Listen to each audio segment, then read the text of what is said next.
Hello beautiful souls, it's Shauna with Ladybug Farm, and let's talk about planning your garden today. We've already talked a little bit about how to create some healthy soil, so now let's think about where do we want to go with this. And it starts with you, not something that I can create for you. Really sit deep and think, what are your intentions for your garden? And I have a few questions to kind of guide you into that thought, into that goal setting. What do you like to eat? Because I'm going to look at the seed catalog and tell myself, I want to eat all of that. But the truth is, there are some things I'm going to grow that I'm just simply not going to eat. And I don't want food going to waste, especially food that I've taken so long to grow. So ask yourself that question and don't be afraid to be honest. Ask yourself what's expensive at the store, because you'll be able to grow it yourself for a lot cheaper. Like microgreens, super expensive at the store, way cheaper to grow them at home, and they don't take up much space at all. Heirloom tomatoes, more expensive at the market, way cheaper to grow, pennies to grow when you grow them from seed yourself. What can you not get at the store? A lot of the grocery stores these days kind of have it all. They're being shipped from around the world, but we started growing black beans about 5 years ago, and they did wonderful. But then I'm sitting there shucking those beans, taking hours and getting a little baggy size of beans. I can go to the store and get that a lot cheaper, and it comes back to that expense-wise thing. The beans just took up a whole space of garden bed. What could I have grown that maybe could have saved me a little bit more money? Things I started to learn. 5 years ago, I was a member of Sandhills Farm to Table, and they had this delicious squash called delicata squash. I could not find it at the grocery store. I could only find it through a couple farmers locally. I saved their seed. I got some other seed from some of these companies, started growing it, and now finally you have something available that you can't get elsewhere. You have your niche. And the last question is, will you honestly eat something new? Personally, come from New York, moving down south, I just honestly won't eat collards or okra yet. I'm trying and I'm learning to eat new things every year, but just be honest with yourself when you're picking a whole bunch of varieties out from a seed catalog. And ask your family that question too, because there's things that I will eat that my family just won't eat. So I'm sure you'll be able to make a compromise. Think about your garden when intention setting and ask yourself if you want a long-term garden or a short-term garden. You might have annuals. They're going to take a year to grow. Or you can have perennials. Perennials will come back every year. Your annuals, two kinds, cool season, warm season. Cool season, you're going to see those annuals. Again, they take 1 year, a few months to grow, harvest, start over again the next year. Cool season annuals behind me. We have some salad greens. I've cut those, keep cutting them, and they just keep regrowing throughout the winter, throughout the early spring. Kale, spinach, Swiss chard. We have potatoes that we've started, cabbage, kohlrabi, garlic that overwintered. Out in the garden we have some onions, and we also have some peas growing. Those are your cool season annuals. Once April, mid-April to May starts, you're going to be able to start here locally in North Carolina with some warm season annuals.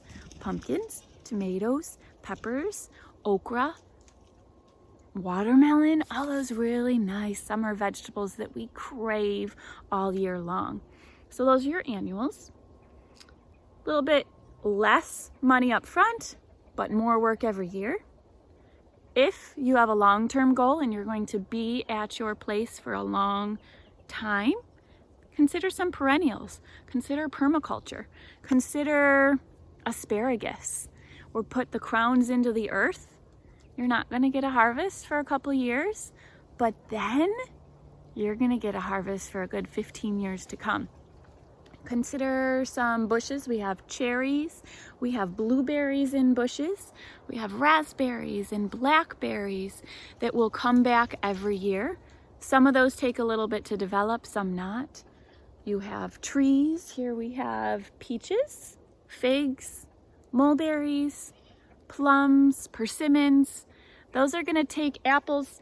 It's going to take a few years to get those developed, to get the fruit set coming out. But once they are established, as long as they don't get a disease, you're going to have a bounty for many, many years to come. So annuals, perennials, all of that spirals back to what are your intentions. One of the first things I like to do before I really focus in on what my goals are, I collect seed catalogs, and then I cut and paste and I make a little collage. We all have a little bit of extra time on your hands, so that might be something fun that you can do with your family. Pull your kids into it. See, what would they want to grow? Because trust me, they might not like to eat broccoli, but if they get to be involved in planting that garden, growing that broccoli, harvesting that broccoli, they will likely be eating it fresh from the garden. No ranch dressing needed. So you can do this. Grab some seed catalogs. Most companies are going to send them to you for free. My absolute favorite is Baker Creek Heirloom Seeds. I don't have their catalog on me at this moment. I lent it to somebody, but they have a free catalog, and they also have a super chunky, wonderful catalog that gives you some extra varieties in there, plus gives you some beautiful stories. This is my next favorite catalog. It's a company called Sow True Seed. Sow is in S-O-W, like sowing your seeds. And I love this company. They're local for me, but they also give you a lot of help when planting your garden. They talk about seed depth, seed spacing, days to sprout, how much spacing your plants need when they're mature, days to harvest, seed viability, how long are your seeds going to last? Because if you buy seeds, you won't need them all. You can save them for following years. And if you buy heirloom seeds, which Baker Creek Heirloom Seeds does, and Sow True Seeds also does, you can save your seeds, and they give you a lot of tips on how you can go about doing that. So they are my two favorite companies. Who else do we have? High Mowing Organic Seeds, another wonderful company. And Johnny's is also a great company. They have lots of great tools in there as well, lots of good information to help you when you are planting. And if you're certified organic, they have the certified organic seeds. They do have some hybrid seeds in here, so if you are looking just for heirloom, open pollinated seeds that you can save, just be mindful when you're looking through that catalog. But lots of seed catalogs, lots of places to look. Feel free to have some fun with it. Copy and paste, set your intentions, create your vision board. And remember, once you get that created, your energy flows where your intention goes. My mantra throughout gardening at our last house and now being here and starting this farm has been, nature does not hurry, but everything is accomplished. Have patience. You can do this. Start small so you don't get overwhelmed. And remember, I always circle back to Miss Maple's seeds. Never forget that even the grandest of trees once had to grow up from the smallest of seeds. Best of luck in your planning, and best of luck in setting your intentions.